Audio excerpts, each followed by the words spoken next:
పూరా లోకల్.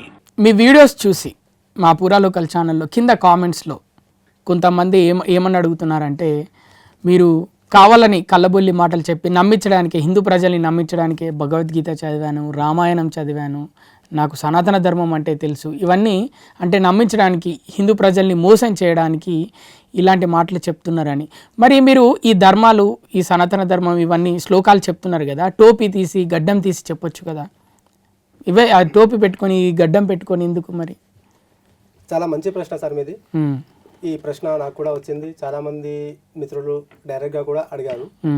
అయితే నేను వారందరికీ మీ మాధ్యమంగా ఏ సందేశం ఇవ్వదలుచుకున్నాను అంటే, ఇప్పుడు అడ్డంకం ఏదొస్తుంది నేను మాట్లాడే మాటలకు అంటే, నా టోపీ గడ్డం, నా డ్రెస్సింగ్, ఇది ఓకే, ఇది సపరేట్గా ఈ టోపీ పెట్టేయండి.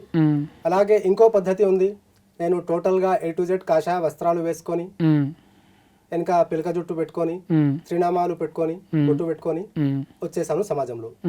ఇవే మాటలు చెప్పి నేను ఈ మాటలే కాకుండా ఇంకా వేరే మాటలు కూడా చెప్పేసి ప్రజలకు మభ్య పెట్టేసి ఒక పెద్ద ఆశ్రమం పెట్టుకొని చందాలు తీసుకొని వ్యభిచారం చేసి దొంగతనాలు చేసి ఎవరెవరికో మోసం చేస్తున్నాను. ఇది ఇటువైపు నా పరిస్థితి ఎలా ఉంది అంటే, టోపీ ఉంది, గడ్డం ఉంది, టోటల్గా A to Z ముస్లిం లా కనిపిస్తున్నాను. అంటే ముస్లింస్లలో కూడా కొంతమంది పెద్దలు ఉన్నారు కదా మోసం చేసేవాళ్ళు. ఓకే, ఈ రెండుని మనము సపరేట్ చేసి పెట్టుకోవాలి. చేసుకొని మనం ఇక్కడ చూడాల్సినది బట్టలు ఏవి ఉన్నాయి, గడ్డం ఎంత పెద్దగా ఉంది, పిలకల జుట్టు ఉందా లేదా, బొట్టు ఉందా లేదా అనేది చూడకూడదు. టోపీ ఉందా లేదా, జుబ్బా ఉందా లేదా అనేది చూడకూడదు. అతనిలో మానవత్వం ఉందా, చెప్తున్న మాటలకు రెఫరెన్సెస్ ఉన్నాయా, అథెంటిక్ గా మాట్లాడుతున్నాడా, గ్రంథాల ఆధారంగా మాట్లాడుతున్నాడా, అది మనం చూడాలి. ఒకవేళ నేను ఇవే తీసేసి మీ ముందుకు వచ్చేసి ఏదో మభ్యపెట్టి మాట్లాడి మీ దగ్గర ఏదో డబ్బులు చందాలు తీసుకొని, డొనేషన్లు తీసుకొని అలా కూడా నేను చేయొచ్చు కదా. కానీ స్వంతంగా నేను ఈ పని చేస్తున్నాను. మన సమాజం దానికి ఒప్పుకోదు. ఎంతోమంది బాబాలు కాషాయ వస్త్రాధారణ వేసుకొని వచ్చి మోసాలు చేసి వెళ్ళారు కదా. అప్పుడు వాళ్ళ దగ్గరికి వెళ్ళి కాళ్ళు మొక్కారు, ఆశీర్వాదాలు తీసుకున్నారు. తర్వాత రిజల్ట్ ఏమైంది? అతను దొంగ బాబా అని తేలిపోయింది. అయితే మన విశ్వాసాలు ఎలా ఉండాలి సార్ అని అంటే, ధర్మానికి అనుగుణంగా ఉండాలి. ధర్మ ఆధారంగా మన విశ్వాసాలు ఉండాలి. కేవలం బాహ్యాన్ని మనం చూడకూడదు, బయట ఏం వేసుకున్నాడు అనేది కాదు. లోపల మనసులో ప్రేమ ఉందా, భక్తి ఉందా, ధర్మ గ్రంథాల పట్ల అవగాహన ఉందా, దాన్ని విశ్వసిస్తున్నాడా లేదా అని అది మాత్రమే చూడాలి. అలాగే ఇట్ ద సేమ్ టైం మీరు ఈ ప్రశ్న అడిగారు కదా, సేమ్ రంజాన్ మాసంలో చాలా మంది రాజకీయ నాయకులు మసీద్లకు ఇఫ్తార్ ముందుకి వస్తారు, ముస్లిం సమాజం వరకు పిలుస్తుంది.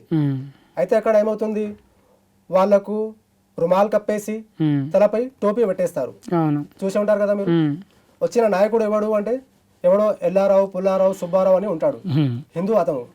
టోపీ కేవలం అర్ధ గంట కోసం ఆయన తొడుక్కున్నాడు.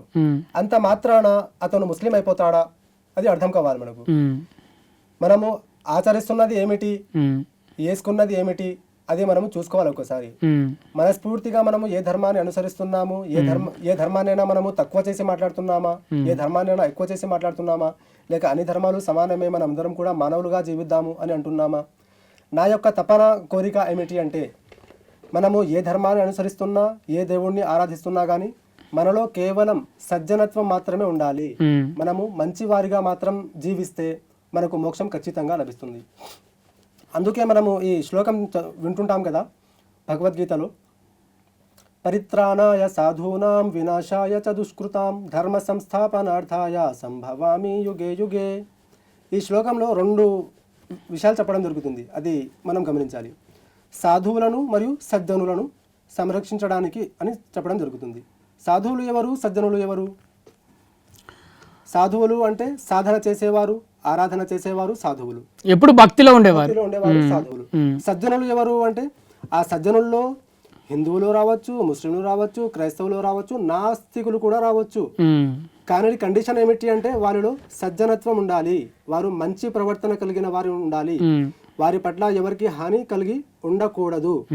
వారి మాట ద్వారా కానివ్వండి, వారి చేతుల ద్వారా కానివ్వండి, వారి యొక్క వ్యవహారం పట్ల కానివ్వండి, ఎవరికి హాని కలగకూడదు. అలాంటి వారున్నా సరే వారికి నేను రక్షిస్తాను అని శ్రీకృష్ణ పరమాత్ములు చెప్తున్నారు. అంటే భక్తితో సంబంధం లేకుండా, భక్తితో సంబంధం లేదు. భక్తి సపరేట్, ఈ సజ్జనత్వము సపరేట్. కానీ మంచితనం మాత్రం కలిగి ఉండాలి, సరిగా ఉండాలి.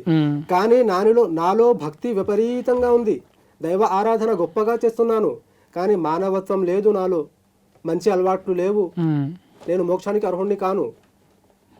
ఇది వాస్తవం. అది ఏ మతంలోనైనా, ఏ మతమైనా సరే. ఓకే. అయితే నేను చెప్పేది ఒకే ఒక్కటి, మనలో సజ్జనత్వాన్ని జనించుకోవాలి, మంచి ప్రవర్తన మనలో ఉండాలి.